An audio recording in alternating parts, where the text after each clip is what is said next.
Hello viewers, स्वागत है आपका study with doctor Pawan Oberoi YouTube channel पर। मैं डॉक्टर पवन ओबराय। देखिए, आज इस वीडियो में डिस्कस करूंगा आपसे चौधरी चरण सिंह यूनिवर्सिटी मेरठ का एमए सेकेंड ईयर में प्राइवेट में जिन भी स्टूडेंट्स के पास में एजुकेशन का सब्जेक्ट्स है, तो उनकी जो जुलाई अगस्त 2021 में जो पेपर हुए थे सीसीएस यूनिवर्सिटी मेरठ के, तो उनकी जो बुकलेट मेरे को अवेलेबल हुई है वो है टीचर एजुकेशन की, जिसका कोड नंबर है G303। तो ये बुकलेट सीरीज आर मेरे को अवेलेबल हुई है। तो स्टूडेंट्स, ये मैं आपसे डिस्कस करूंगा आज इस वीडियो में, और ये वीडियो बहुत ज़्यादा हेल्पफुल रहेगी क्योंकि इसमें कुछ पार्ट ऐसा है जो एनटीए नेट में आपका 5 नंबर में आता है। ठीक है, तो बहुत सारे इंपॉर्टेंट क्वेश्चन ऐसे हैं कि अगर आप एनटीए नेट की भी तैयारी कर रहे हैं या टीजीटी और पीजीटी की भी तैयारी करें, तो आप जो है ये वीडियो को जरूर देखें और बहुत ही ज़्यादा हेल्पफुल रहेगी। दूसरा, इंग्लिश मीडियम वालों के लिए वीडियो बहुत हेल्पफुल रहेगी क्योंकि इंग्लिश में उनको क्वेश्चंस अवेलेबल नहीं हो पाते हैं, तो बिल्कुल 100 क्वेश्चंस इनके लिए वही अवेलेबल हैं जो कि सीसीएस यूनिवर्सिटी मेरठ में आए थे।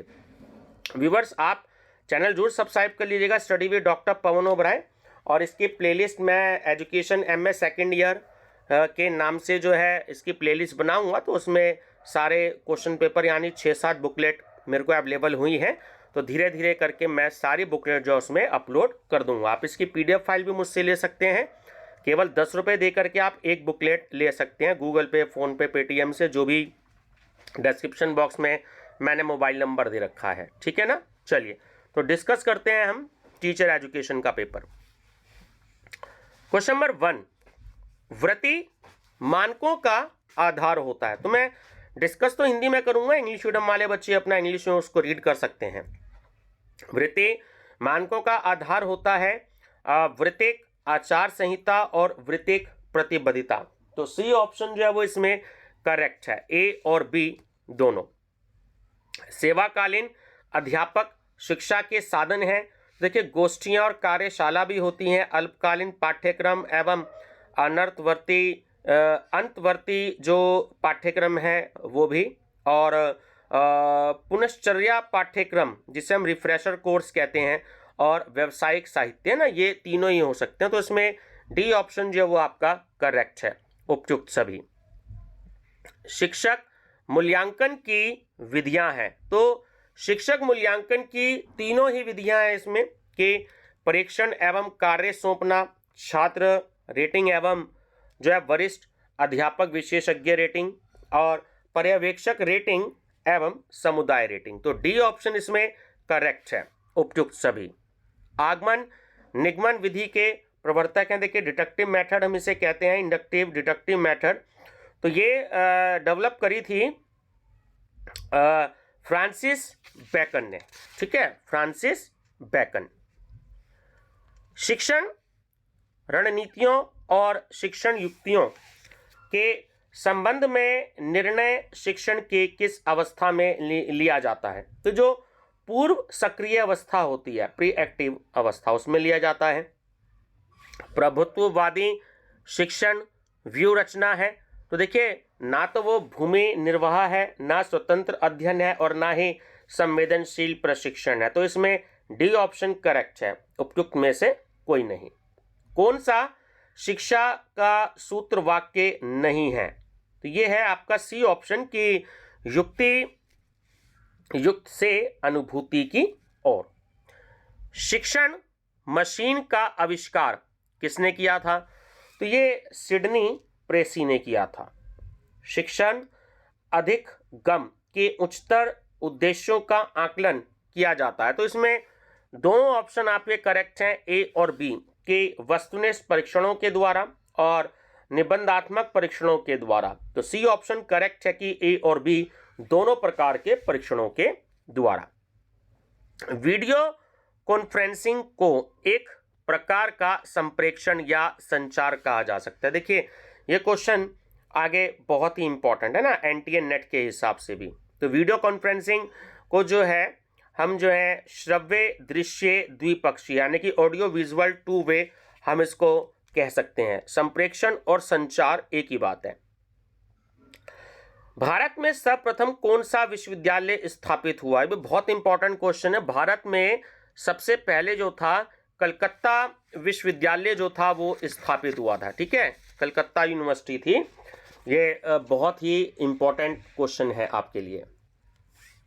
चलिए नेक्स्ट है, शिक्षण का उद्देश्य है। तो शिक्षण का उद्देश्य व्यवहार में वांछनीय परिवर्तन करना है। कौन? अधिगम से संबंधित नहीं है। तो जो कीथ एचेसन है ये अभिक्रमिक अधिगमन से संबंधित नहीं है। निम्न में से कौन सा अभिक्रमित अधिगमन का सिद्धांत है? तो लघुपथ का सिद्धांत, सक्रिय अनुक्रिया का सिद्धांत, तत्काल प्रतिपुष्टि का सिद्धांत, ये तीनों ही है। तो इसमें डी ऑप्शन आपका करेक्ट है ना, कि ऑप्शन नंबर डी, उपयुक्त सभी। निम्न में से कौन सा शिक्षण का स्तर नहीं है? मूल्यांकन स्तर जो होता है वो शिक्षण का स्तर नहीं होता। शिक्षण की कौन सी उच्चतर प्रविधि नहीं है? तो जो वर्णन विधि होती है, डिस्क्रिप्शन टेक्निक, ये नहीं होती शिक्षण की उच्चतर प्रविधि। अभिक्रमित अधिगम है। तो अभिक्रमित अधिगम जो है वो कोमल शिल्प उपागम होता है, जिसे हम इंग्लिश में सॉफ्टवेयर अप्रोच कहते हैं। समूह शिक्षण के प्रत्यय का विकास किया, तो ये किया जे फ्रीमैन ने। निम्नलिखित कौशलों में से किस सोशल कौशल में शरीर संचालन, हाव भाव तथा अंतः क्रिया शैली में परिवर्तन का समावेश होता है? तो जो उद्दीपन परिवर्तन कौशल में, जो स्टिमुलेशन वेरिएशन स्किल। निम्नलिखित में से अच्छे शिक्षण की कौन सी विशेषता नहीं है? तो जो स्वेच्छाचारी है, ऑटोक्रेटिक है ना, ये अच्छे शिक्षण की विशेषता नहीं होती। क्वेश्चन नंबर 21 कि शिक्षण एक परिपक्व व्यक्तित्व तथा कम परिपक्व के मध्य घनिष्ठ संपर्क है, जिसमें कम परिपक्व को शिक्षा की दिशा की ओर अग्रसरित किया जाता है। शिक्षण की यह परिभाषा किसने दी है? तो ये दी है H.C. मॉरिसन ने। ठीक है, H.C. मॉरिसन। शिक्षण में निम्न में से कौन सबसे अधिक महत्वपूर्ण तत्व है? तो छात्रों के विषय में ज्ञान, ये सबसे महत्वपूर्ण तत्व है। शिक्षा द्वारा विकास किया जाता है। तो देखिए, स्मरण शक्ति का भी, तार्किक योग्यता का भी, और संप्रेषण की क्षमता का भी। संप्रेषण का दूसरा नाम होता है संचार, तो कंफ्यूज मत होइएगा। तो डी ऑप्शन इसमें करेक्ट है ना, उपयुक्त सभी का। चलिए क्वेश्चन नंबर 24 है, शिक्षण अधिगम व्यवस्था के सोपान हैं। तो सी ऑप्शन, नियोजन, व्यवस्था, अग्रसरण तथा नियंत्रण, planning, organisation, leading and controlling. चलिए, माध्यमिक शिक्षा आयोग, ये बहुत ही इंपॉर्टेंट क्वेश्चन है, एनटीए नेट में भी ऐसे क्वेश्चन आते हैं। तो माध्यमिक शिक्षा आयोग जो 1952 से 1953 में था, का अध्यक्ष कौन था? तो माध्यमिक शिक्षा आयोग का अध्यक्ष 1952 और 53 के बीच में थे डॉक्टर एल.एस. मुदालियर। ठीक है, डॉक्टर एल.एस. मुदालियर। ये भी क्वेश्चन आता है कि माध्यमिक शिक्षा के आयोग के अध्यक्ष कौन थे? तो डॉक्टर एल.एस. मुदालियर। बहुत ही इंपॉर्टेंट क्वेश्चन है। निम्नलिखित में से कौन प्राथमिक शिक्षा के सार्वभौमिकरण का कौन सा कार्यक्रम नहीं है? तो जनसंख्या शिक्षा कार्यक्रम है। ठीक है, ऑप्शन नंबर सी। किसने कहा था वुड का घोषणा पत्र भारतीय शिक्षा का शिलाधार है? इसी ने भारत में आधुनिक शिक्षा प्रणाली का शिलान्यास किया। तो ये थे A.N. वसु। A.N. वसु। सैद्धांतिक रूप से विश्वविद्यालय स्वायत्तता का अर्थ है, तो छात्रों के चयन में भी है, शिक्षकों की नियुक्ति तथा पदोन्नति में भी है, और पाठ्यक्रमों के निर्धारण में भी है ना। तो डी ऑप्शन करेक्ट है, उपयुक्त सभी में। ये भी क्वेश्चन इंपॉर्टेंट था। 28वीं और 29वीं, मुदालियर आयोग के अनुसार माध्यमिक शिक्षा का उद्देश्य है तो व्यक्तित्व का विकास भी है, व्यवसायिक कुशलता का विकास भी, और लोकतांत्रिक नागरिकता का विकास भी। तो डी ऑप्शन इसमें करेक्ट है, उपयुक्त सभी। शिक्षा तकनीकी विज्ञान के नियमों व खोजों का शिक्षा में प्रयोग है। तो यह कथन बिल्कुल सत्य है। ज्ञान दर्शन चैनल संबंधित है। देखिए ज्ञान दर्शन चैनल जो है ये शिक्षा से संबंधित है, बहुत ही इंपॉर्टेंट क्वेश्चन है। अन्वेषण समूह की रचना किसने की थी? तो वो H.E. आर्मस्ट्रॉन्ग ने की थी, H.E. आर्मस्ट्रॉन्ग। प्राथमिक स्तर पर अध्यापक शिक्षा का उद्देश्य है। तो बाल विकास के आधारभूत सिद्धांतों का ज्ञान प्राप्त करना और बालकों की शिक्षा के संदर्भ में सैद्धांतिक एवं प्रयोगात्मक ज्ञान प्राप्त करना और पठन एवं लेखन कौशल का विकास करना। तो डी ऑप्शन इसमें करेक्ट है, उपयुक्त सभी। मध्याह्न भोजन की शुरुआत भारत में कब हुई? मिड डे मील की। तो ये हुई 15 अगस्त 1995 में। तो ये बहुत इंपॉर्टेंट क्वेश्चन है। 15 अगस्त 1995 में राष्ट्रीय ज्ञान आयोग का अध्यक्ष कौन था? तो ये थे सैम पित्रोदा। ठीक है, सैम पित्रोदा। एक अच्छे शिक्षक की विशेषता है। तो देखिए विषय पर अधिकार होना भी, शिक्षण शास्त्र का ज्ञान होना भी, और अच्छा शारीरिक और मानसिक स्वास्थ्य भी। डी ऑप्शन जो है वो बिल्कुल करेक्ट है, उपयुक्त सभी। नेक्स्ट क्वेश्चन है, दूरस्थ शिक्षा को प्रारंभ किया था, यानी ये जो डिस्टेंस एजुकेशन है आजकल बहुत कॉमन वर्ड है, तो इसको स्टार्ट किया था आइजैक पिटमैन ने। ये भी बहुत इंपॉर्टेंट क्वेश्चन है। ठीक है, आइजैक पिटमैन। निम्नलिखित में से कौन सा कथन जवाहर, ये जो नवोदय विद्यालय होते हैं ना, तो उनके संबंध में असत्य है? ये भी बहुत जो है इंपॉर्टेंट क्वेश्चन है। मैंने कई बार ये क्वेश्चंस बताया है अपनी वीडियोस में कि ये जो नवोदय विद्यालय जो होते हैं एक्चुअली सीबीएसई बोर्ड से होते हैं। तो जो सी ऑप्शन इसमें दे रखा है कि ये आईसीएसई बोर्ड से संबंधित हैं, तो ये ही कथन जो है इसमें गलत है ना, असत्य कथन है। बाकी तीनों सही है कि इसमें प्रवेश लिखित परीक्षा के आधार पर होते हैं और इनमें क्लास 6 से लेकर के 12 तक के क्लासेस होती हैं और ये आवासीय विद्यालय हैं। तो ये तीनों स्टेटमेंट सही हैं। शिक्षक का सबसे महत्वपूर्ण गुण है, तो ये होता है विद्यार्थियों की समझ। शिक्षक का कार्य एक प्रकाश स्तंभ, एक संकेत बोर्ड, एक संदर्भ पुस्तक, एक शब्दकोश, एक द्रावक, एक मिश्रण प्रक्रिया को गति देने वाले के रूप में होता है। तो ये किसने कहा है? तो ये कहा है महात्मा गांधी जी ने। ठीक है, महात्मा गांधी। W.H. किलपैट्रिक निम्न में से किस शिक्षण व्यूह रचना से संबंधित हैं? तो ये है परियोजना व्यूह रचना से। ठीक है, परियोजना व्यूह रचना। संसद द्वारा एनसीटीई को अधिनियम के द्वारा वैधानिक दर्जा प्रदान किया गया था। तो एनसीटीई को वैधानिक दर्जा दिया गया था सन 1993 में। ठीक है, ये भी बहुत इंपॉर्टेंट क्वेश्चन है एनटी नेट के हिसाब से। अधिगम के एक माध्यम के रूप में शैक्षिक रेडियो की विशेषता है। तो देखिए तीनों ही विशेषताएं हैं कि यह अधिगम के विकास की एक सुगम विधि है, इसके माध्यम से विस्तृत क्षेत्र में कार्यक्रम प्रसारित किए जाते हैं और यह अधिक व्यय साध्य माध्यम नहीं है। तो डी ऑप्शन करेक्ट है, उपयुक्त सभी। समावेशी शिक्षा से संबंधित है। तो समावेशी शिक्षा से देखें प्रतिभाशाली छात्रों से भी, पिछड़े छात्रों से भी और विकलांग छात्रों से भी संबंधित है। तो डी ऑप्शन इसमें करेक्ट है, उपयुक्त सभी। निम्नलिखित शिक्षण प्रक्रिया को सही क्रम में व्यवस्थित कीजिए। तो इसमें हम सी ऑप्शन की तरफ जाते हैं कि नंबर 1 है पूर्व ज्ञान को वर्तमान ज्ञान से संबंधित करना, उसके बाद सामग्री का प्रस्तुतिकरण, उसके बाद मूल्यांकन और उसके बाद है आपका उद्देश्यों का निर्धारण। चलिए डाइट का क्या अर्थ है? अक्सर आपने सुना होगा एजुकेशन वाले स्टूडेंट्स ने डाइट।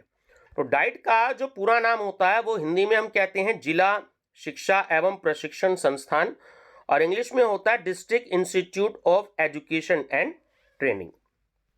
निम्नलिखित में से अभिप्रेरण की कौन सी प्रविधि नहीं है? तो बुद्धि एवं मेधा, इंटेलिजेंस एंड टैलेंट। एनसीईआरटी की स्थापना कब की? बहुत इंपॉर्टेंट है। तो एनसीईआरटी की स्थापना की गई सन 1961 में और यूजीसी की करी गई 1953 में। ई लर्निंग में सम्मिलित है। देखिए, ई लर्निंग में इंटरनेट, वेबसाइट पर सामग्री और टेलीकॉन्फ्रेंसिंग है ना, तो डी ऑप्शन इसमें करेक्ट है। तो ई लर्निंग में ये सभी सम्मिलित हैं। निम्नलिखित में से कौन सा एक मुक्त विश्वविद्यालय जो ओपन यूनिवर्सिटी है? तो आप सबने सुना होगा जो इग्नू है, Indira Gandhi national open university. निम्नलिखित में से दूरस्थ शिक्षा की विशेषता कौन सी है? तो डी ऑप्शन इसमें करेक्ट है कि यह औपचारिक और अनौपचारिक शिक्षा का मिश्रण है। सूक्ष्म शिक्षण का उपयोग करते हैं, तो ये शिक्षण कौशल में करते हैं। सूक्ष्म शिक्षण जिसे हम इंग्लिश में माइक्रो टीचिंग कहते हैं, उसके प्रवर्तक माने जाते हैं, तो उसको हम कहते हैं वो थे एलन। ठीक है, सूक्ष्म शिक्षण के प्रवर्तक हैं एलन। शिक्षण के बुनियादी शिक्षण प्रतिमान के प्रवर्तक कौन है? तो वो है रॉबर्ट ग्लेसर। मस्तिष्क उद्वेलन है एक, तो जो मस्तिष्क उद्वेलन है, ब्रेनस्टॉर्मिंग, तो वो है समूह शिक्षण प्रविधि।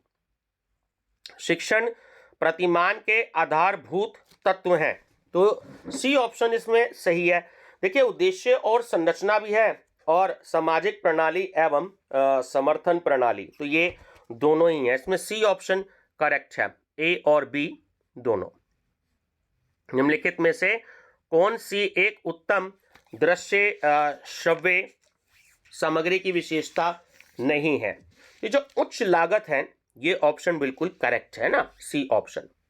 निम्नलिखित में से प्रजातांत्रिक व्यूह रचना कौन सी है? तो जो प्रजातांत्रिक व्यूह रचना है, तो वो है आपकी ऑप्शन डी, प्रश्नोत्तर। ठीक है, प्रश्नोत्तर जो है सही आंसर है इसका। चलिए नेक्स्ट है, हम उदाहरण से सूत्र की ओर चलते हैं, तो आगमन विधि में चलते हैं, इंडक्टिव मेथड। समूह शिक्षण का अर्थ है, तो समूह शिक्षण का अर्थ है ऑप्शन नंबर डी कि शिक्षकों का एक समूह छात्रों को पढ़ाता है, ये समूह शिक्षा का है मीनिंग। चलिए नेक्स्ट है, देश में पहली बार एक शैक्षिक अनुसंधान सर्वेक्षण प्रकाशित किया गया था, तो किसके द्वारा किया गया था? तो वो किया गया था M.B. बुच द्वारा। ठीक है, M.B. बुच द्वारा। NCERT का उत्तरदायित्व देखभाल करना है, तो जो प्राथमिक अध्यापक शिक्षा है उसकी भी, और जो माध्यमिक अध्यापक शिक्षा है, जो प्राइमरी और सेकेंडरी टीचर एजुकेशन होते हैं, उन दोनों की। तो सी ऑप्शन इसमें करेक्ट है, ए और बी दोनों। निम्नलिखित में से कौन सा वस्तुनिष्ठ प्रकार के प्रश्न का उदाहरण नहीं है? तो आप जानते होंगे जो कि लघु उत्तरीय प्रश्न होते हैं, शॉर्ट आंसर टाइप, है ना। जैसे आप यही पेपर पढ़ रहे हैं तो इसमें मल्टीपल चॉइस भी पढ़ रहे हैं, आप सेंटेंस कंप्लीशन वाले टाइप क्वेश्चन ही पढ़ रहे हैं और मैचिंग टाइप के भी पढ़ रहे हैं। केवल जो लघु उत्तरीय है, शॉर्ट आंसर टाइप, वो नहीं होता। भाषा प्रयोगशाला का उपयोग करते हैं, तो जो भाषाई कौशल होता है, लैंग्वेज स्किल, उसमें करते हैं। मूल्यांकन की उपयोगिता है, मूल्यांकन की उपयोगिता छात्रों के लिए भी होती है, शिक्षकों के लिए भी होती है और शोधकर्ताओं के लिए भी होती है। तो डी ऑप्शन इसका करेक्ट है, उपयुक्त सभी के लिए। क्रियात्मक अनुसंधान के प्रतिपादक कौन है? जो आपकी एक्शन रिसर्च है, तो उसके प्रतिपादक हैं स्टीफन एम कोरे। ठीक है, स्टीफन एम कोरे। क्रियात्मक अनुसंधान जो एक्शन रिसर्च है, उसकी समस्या होती है, तो समस्या तीनों ही है। छात्रों में अनुशासनहीनता, छात्रों का अशुद्ध उच्चारण और छात्रों की कम उपस्थिति। ठीक है, तो डी ऑप्शन इसमें करेक्ट है, उपयुक्त सभी। NCERT का पूरा नाम क्या है? तो इसका पूरा नाम है national council of educational research and training, ठीक है, national council of educational research and training. तो ध्यान रखिएगा, बहुत इंपॉर्टेंट क्वेश्चन है।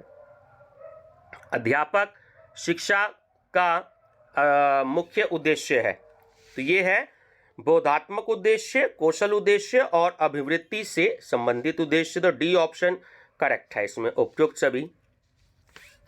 कस्तूरबा गांधी बालिका विद्यालय योजना का शुभारंभ हुआ, तो ये भी बहुत इंपॉर्टेंट है, जुलाई 2004 में। एनसीटीई का उत्तर क्षेत्रीय समिति का कार्यालय है, तो ये जयपुर में है। एनसीटीई का जो उत्तर क्षेत्रीय नॉर्दर्न रीजनल जो ऑफिस है एनसीटीई का, वो जयपुर में है। क्रियात्मक अनुसंधान का प्रथम चरण है, तो ये है समस्या को पहचानना। चलिए क्वेश्चन नंबर 73, परियोजना सामाजिक वातावरण में पूर्ण संलग्नता से की गई उद्देश्य प्रक्रिया है। यह किसने कहा है? ये कहा है किल पैट्रिक ने, ठीक है, किल पैट्रिक। हार्डवेयर उपागम में कौन सा सम्मिलित नहीं है? तो जो अभिक्रमित सामग्री होती है, प्रोग्राम मटेरियल होते हैं, तो वो हार्डवेयर उपागम में शामिल नहीं होते। निम्नलिखित में से कौन सा कथन सत्य है? तो जो ये बी ऑप्शन है कि प्रशासक में समस्या समाधान की अभिवृत्ति आवश्यक होती है, ठीक है, तो ये जो है बिल्कुल सही है। शैक्षिक उद्देश्यों की टैक्सोनॉमी किसने विकसित करी? तो ये करी बी.एस. ब्लूम ने, बी.एस. ब्लूम। शिक्षण अधिगम के बीच संबंध का आधार है, तो व्यवहार परिवर्तन, अधिगम परिस्थितियां और शिक्षण अनुभव, है ना, डी ऑप्शन इसमें करेक्ट है, उपयुक्त सभी। परियोजना विधि के पद हैं, देखिए फिर से क्वेश्चन आ गया है, तो ये ऐसे क्वेश्चन भी आपको एग्जाम में आ सकती हैं, तो डी ऑप्शन इसमें करेक्ट है। पहला नियोजन हो गया, उसके बाद कार्यान्वित करना हो गया, उसके बाद रिकॉर्ड करना हो गया, उसके बाद मूल्यांकन हो गया, और उसके बाद चयन व सुझाव देना हो गया, तो डी ऑप्शन इसमें सही है। रॉबर्ट मेगर निम्नलिखित में से किससे संबंधित हैं? तो उद्देश्यों को व्यवहारिक रूप से लिखने हेतु कार्यशक्त, ना, इससे संबंधित है। पाठ योजना के हर्बर्टवादी उपागम में कितने पद होते हैं? 5 पद। किंडरगार्टन का प्रत्यय किसके द्वारा दिया गया? देखिए जो केजी क्लासेस होती है ना, बहुत सारे लोगों को मैं बता दूं अगर नहीं पता हो, तो जो केजी क्लासेस होती हैं उसे हम कहते हैं किंडरगार्टन, ठीक है, किंडरगार्टन वो पूरा नाम होता है केजी क्लास का। तो ये प्रत्यय दिया गया, यानी कि कॉन्सेप्ट ये फ्रोबेल के द्वारा दिया गया। बहुत इंपॉर्टेंट क्वेश्चन है Froebel. Taxonomy of education objectives, ठीक है, इंग्लिश में नाम सही है ऑब्जेक्टिव्स। इसके पुस्तक के लेखक कौन हैं? ये है बी.एस. ब्लूम। बहु इंद्रिय अनुदेशन के जन्मदाता कौन है, जिसे इंग्लिश में हम मल्टी सेंसरी इंस्ट्रक्शंस कहते हैं, तो एडगर डेल के द्वारा, एडगर डेल के द्वारा। निम्नलिखित में से कौन सी व्यूह रचना सुकराती विधि के नाम से भी जानी जाती है? तो उसे हम क्वेश्चन आंसर स्ट्रेटेजी कहते हैं, प्रश्नोत्तर व्यूह रचना।